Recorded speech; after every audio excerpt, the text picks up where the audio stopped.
Howdy folks, welcome back. Today we're working on this 1999 Oldsmobile 88. It's got the legendary 3800 Buick V6 under the hood, and it runs, but just barely. I went out and pulled some codes. Looks like it probably has a mass airflow sensor problem, and there's a laundry list of other issues as well. So I pulled the codes with the Autel here. Looks like P0102 for the mass airflow sensor. That's probably going to be our main problem. A small evap leak. P1811, maximum adapt and long shift. Okay, no big deal. So yeah, same thing here. But if you go to these additional DTCs, she's got a laundry list here. Looks like most of the monitors have not run.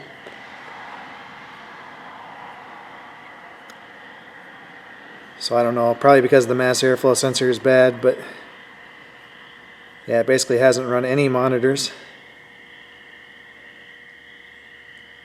Traction control. Okay, so get out of here. Let's go here.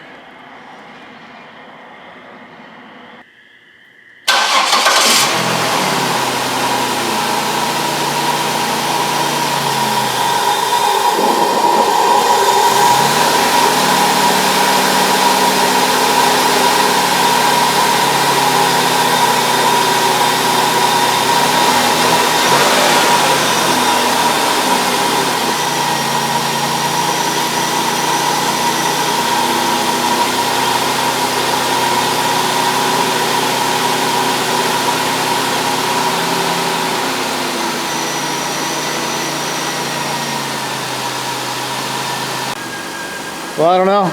It's running good now. So yesterday when I did the same thing, the long-term fuel trim was -18 and the mass airflow sensor was showing 0. So it's actually reading high now. So normally your grams per second would be about equal to your displacement at idle. So we'd expect to see about 3.8, maybe 4 grams per second. I don't know. Maybe it fixed itself.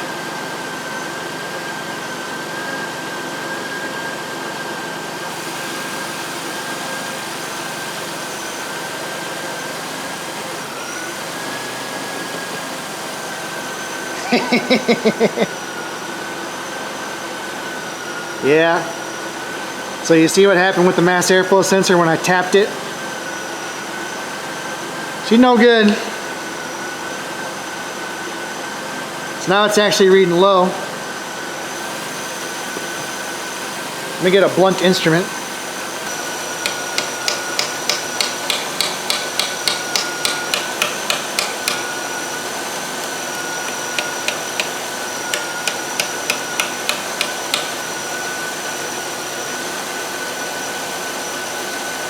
Yeah, check out the fuel trims now.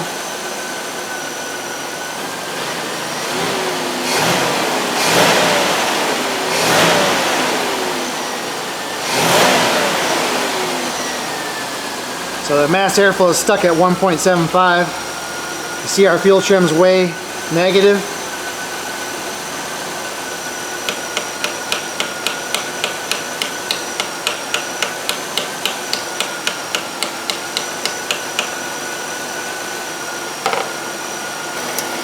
So I just back probed the mass airflow sensor plug here. Should be able to test this with the multimeter. 2.6 volts.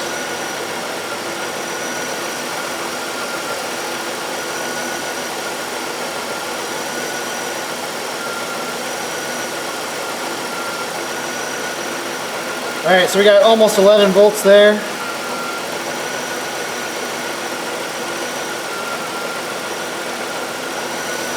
Now we should be able to go here and hit hertz. So this should be a frequency generating mass airflow sensor. So see right now it says 115 hertz.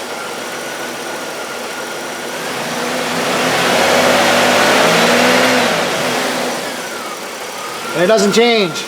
So that's it. Check out our long-term fuel trim. -28.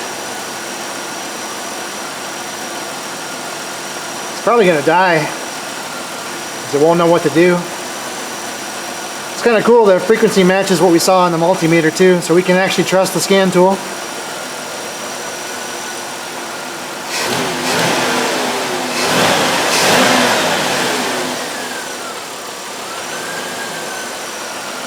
Alright guys, that's as far as we have to go. Super simple diagnosis, no wiring diagrams, no scopes required.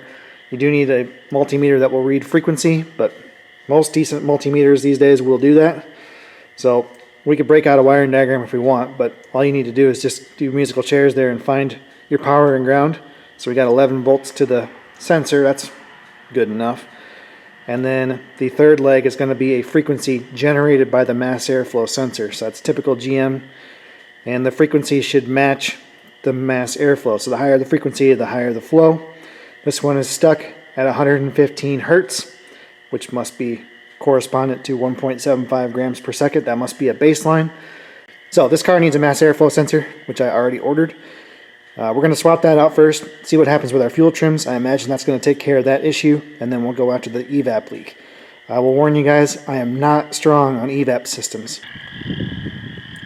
Hey, are you guys planning on moving out anytime soon? Scrap bin's getting kind of full, you know. I finally got us a new mass airflow sensor. That was kind of an ordeal.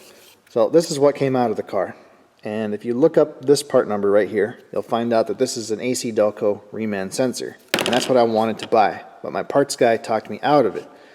The way he broke it down for me was like this. The Delco reman sensor is about 50% more expensive than the aftermarket sensor. And they have a 1-year warranty, and they don't last. He says they replace a lot of them. The new sensor from AC Delco is twice as expensive as the aftermarket sensor, also has a 1-year warranty, and he said they're either a rebadged Hitachi or a rebadged Delphi, and they also don't last. So what he talked me into doing was buying this BWD sensor. It's actually made by Standard Motor Products. It is made in the USA. It's new. It does not have a core charge. And it has a lifetime warranty. He said they're all junk, basically. The only difference is the warranty. So there it is. Designed and built in USA. And looks to me like it's going to be the right one. Now, as far as a lifetime warranty, I can tell you that the guy who owns this car is staring down his 93rd birthday. And he's a tough old boy. So I don't have any trouble believing that we're going to be putting another one of these in this car someday. But at least it won't cost us anything for parts. And labor is, you know, basically zero. These are super easy to change out. So that's what I did. You guys can go ahead and type down in the comments about, you know, all the horror stories with these mass airflow sensors. It's a known issue on these engines. But basically what the parts guys told me is that there aren't any good options. Your best option is just to get one that you can get replaced when it fails again.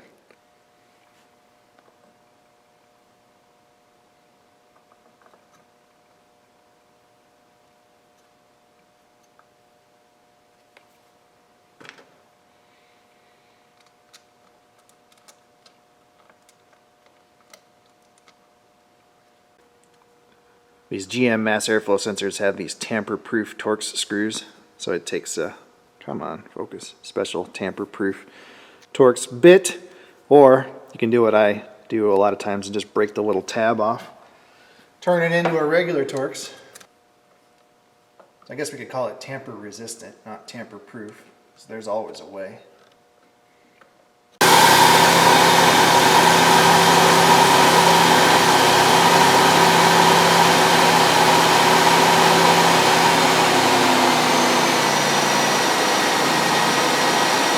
Much better.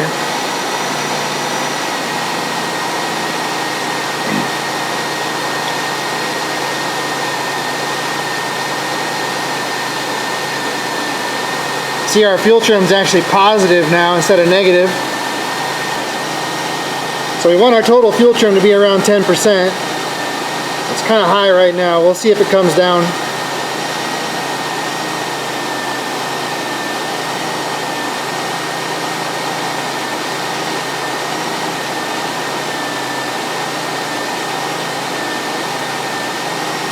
We've got to get it down to normal idle before we'll see the right numbers here. Oh, careful. I'm getting a second opinion. What do you think, kiddo? Does that look good? I need to go to the guy. Okay. Alright guys, we're looking good. So total fuel trim's down to around 6. It's probably going to get better too. So you see our mass airflow is finally settled down. So it should be around 3.8, but 4.5 is not out of the realm of possibility. So it looks good. Yeah, I'm happy with it. Come on, buddy. You're not big enough to fly. Alright guys, let's have a little chat about evap systems. I'm sure you're all super excited to learn about this. I'm not the greatest with evap systems just because I don't work on them that much, but I think we can walk our way through it and hopefully everybody will understand what's going on. So the point of an evap system is to capture evaporative emissions from gasoline. So if you want to do a little experiment, take some gas, put it in a container, set it outside on a hot sunny day, come back in maybe 20 minutes and see how much of that gasoline is still in that container. Chances are it's going to be a whole lot less. Gas is pretty volatile, and at normal, above ground temperatures, it very readily becomes a vapor, and those vapors are considered by the EPA to be a form of pollution. So ever since OBD2, basically the early 90s, automakers have been required to have evaporative emissions capturing systems, an evap system. That's what it is. And I think California was doing it even before then, so like back in the early 90s, maybe even the late 80s, I don't know. Anyway, all of these evap systems basically work the same, and the basic principle is that the vapors from the gasoline in the fuel tank are going to get trapped by a charcoal canister, and the charcoal canister basically stores the gasoline vapors, and then when the engine, the computer decides the engine's at the right operating conditions, it's going to open up a purge valve and use the manifold vacuum to suck those vapors right into the engine, and it's going to burn them just like it does any other kind of gasoline. And the systems, vary how they're set up, but most of them have a few common components. So you have your charcoal canister here. You have a vent valve, which is going to allow fresh air into the charcoal canister. You have a purge valve, which is going to allow the fuel vapors to go into the engine. And then you have a sensor, pressure sensor, that monitors the pressure in the tank.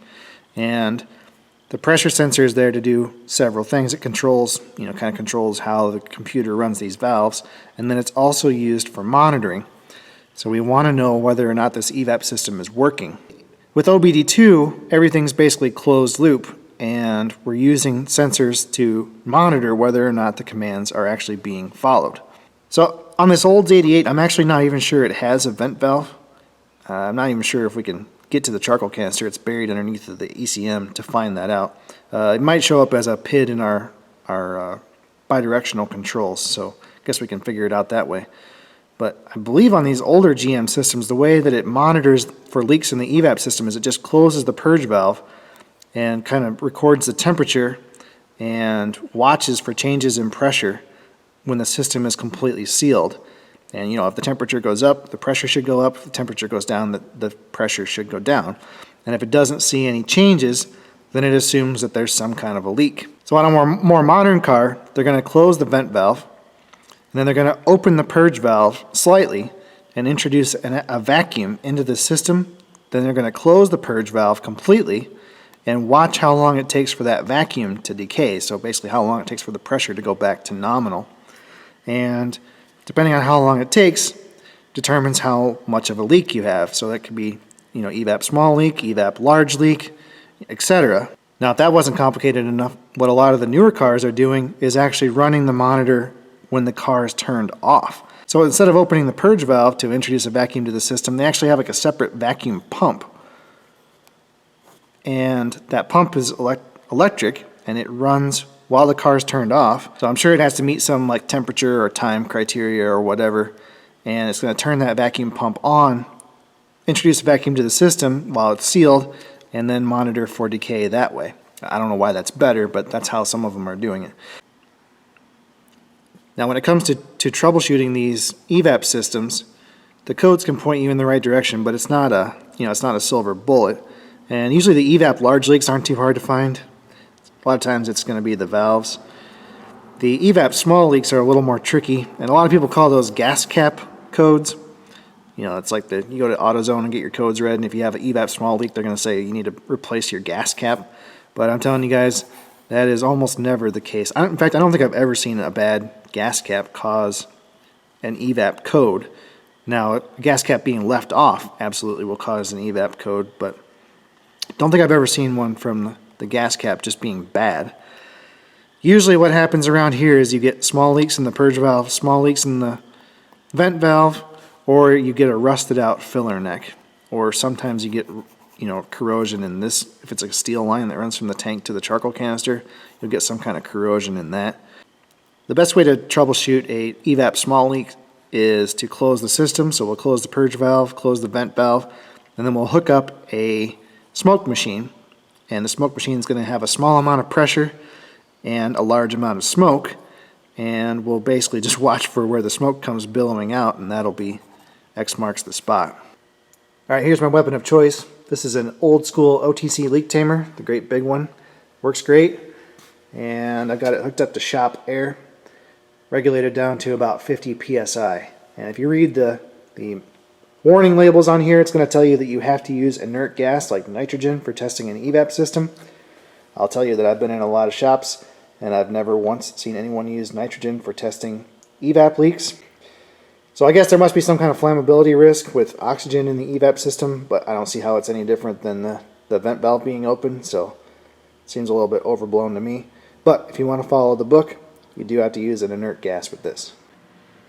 Alright, I believe on this car, the charcoal canister is buried way down underneath of the ECM, kind of in the driver's side wheel well. The purge valve is right here. One side gets hooked to the charcoal canister, the other side goes right to the throttle body. That's your vacuum. And right down here is a service port, so that's where we're going to hook our smoke machine up. And somehow I lost my little Schrader valve adapter, so we're going to have to figure out a way to tie into this thing. I ordered a new one, but the way things are going, it could be Christmas before we see that thing. So we're going to pull the Schrader valve out, which can be risky. This one's in a good spot. Plus it's plastic, so I don't think we're going to have to worry about screwing up the threads. Now it's bigger than a normal Schrader valve, like what you would see in a valve stem for a tire. It's this larger size. I don't know who makes this tool. I've had this thing forever. Anyway, goes right there. And then these are left-hand thread. Don't ask me why.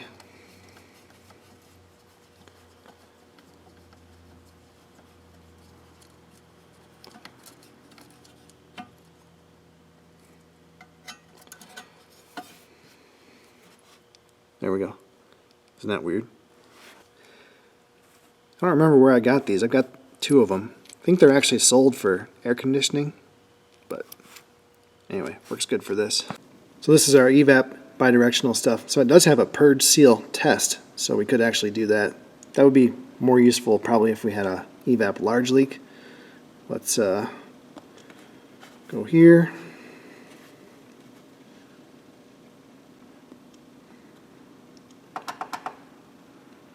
So it does have a vent solenoid.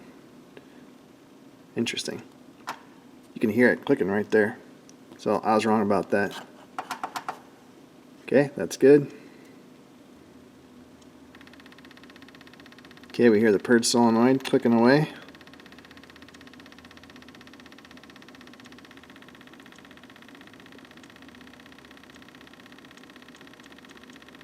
Cool.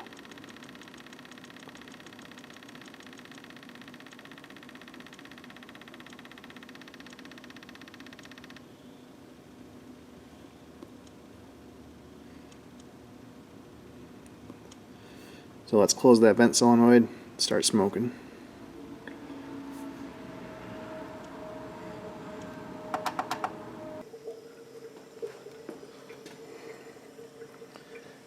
Must have a pretty good sized leak. Okay, well, let's just start checking.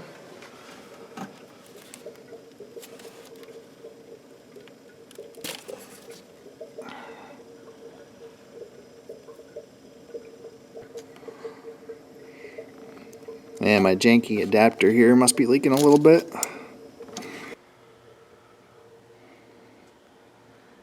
Well, I'll be jiggered. Could it be? Could it be the unicorn? The bad gas cap? I don't know. Sure looks that way.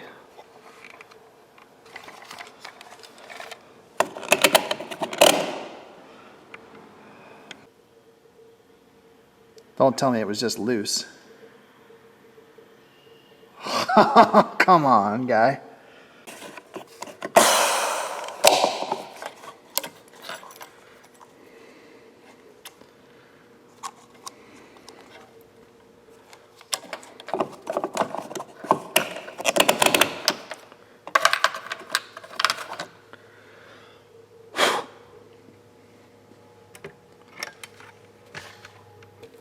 So you guys probably can't see it, but there's smoke all around it up here.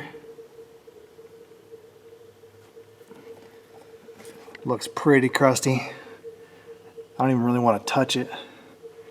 So that's going to be my recommendation. Replace that super crusty filler neck. So it looks like the mounting tab's broken off as well. Pretty crusty. There's quite a few problems back here in the back. See this heat shield for the exhaust is just laying there. And then this wire for, I guess for the side marker lights just hanging down. Looks like it's been ripped apart. So we got some work to do back here. Well, looks like the heat shield's mostly intact. And it attaches to this subframe. So I'm thinking we can just do this kind of the quick and dirty redneck way.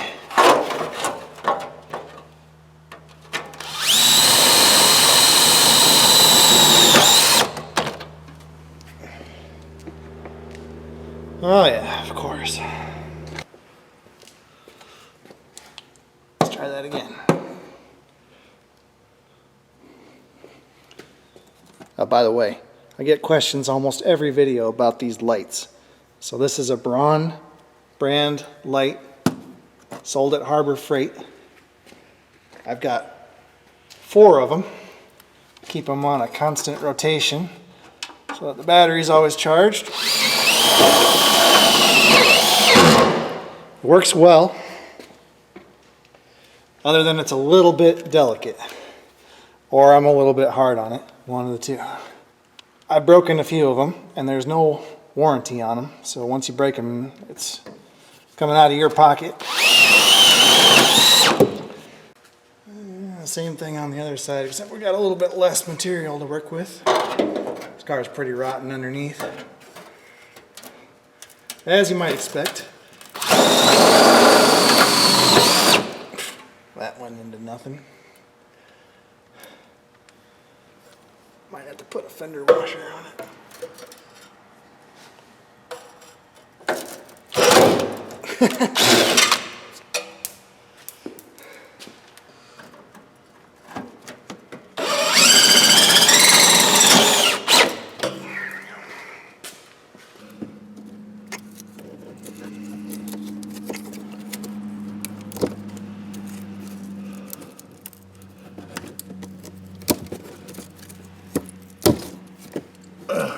So, looks like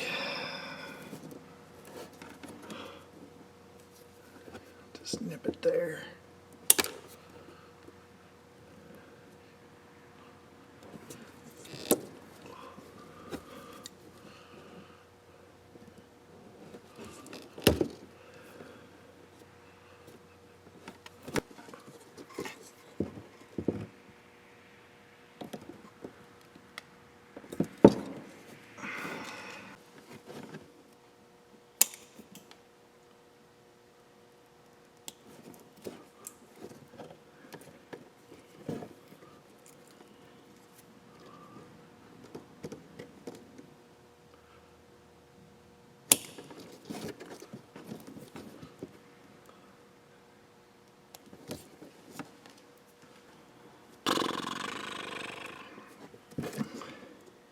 This wouldn't be one of my videos without some kind of a wiring repair.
Yeah, we'll give her the old Super 33 tune-up here. You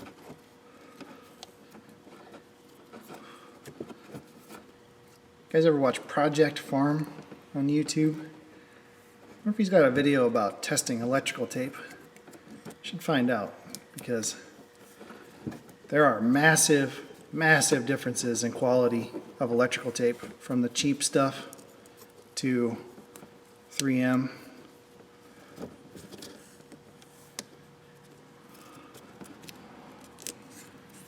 was working with a guy one time, he had some Harbor Freight electrical tape. Stuff was horrible.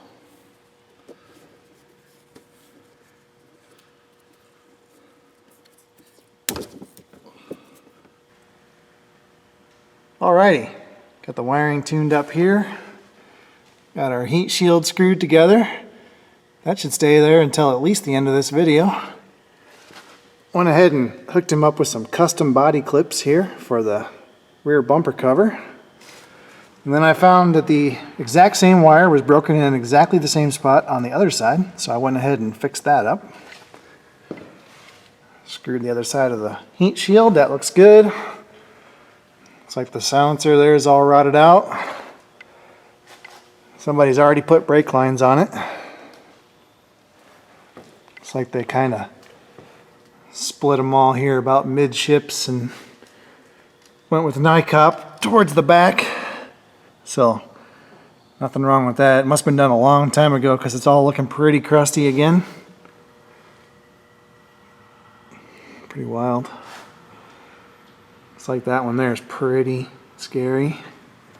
These things are just, the holder's just hanging down. Must have rotted off. Oh, it's supposed to be on that stud. Oh well. Park and brake cable, I'm sure that doesn't work. Well, it doesn't look too bad under here, I guess. Exhaust is going to have to be replaced eventually. It's looking pretty sketchy. It's leaking quite a bit of oil. I don't know if that's from the valve covers or oil pan or what the deal is. Alright folks, I think that's it. We're going to ship it. I'm pretty happy with how it runs after replacing that sensor. I think there's a chance he might get lucky on that evap leak. It is definitely leaking somewhere on the filler neck, but if you can believe the flow meter on the leak tamer, it actually went down below a 40 thousandths or 1 millimeter leak after I tightened that fuel cap. So maybe we just had that a little bit askew or something, and this will be our unicorn 1 in a million evap leak fix that was the gas cap. So we better go for a ride, make sure everything's okay, but so far we're looking better. It would not even idle under a load when it first came in.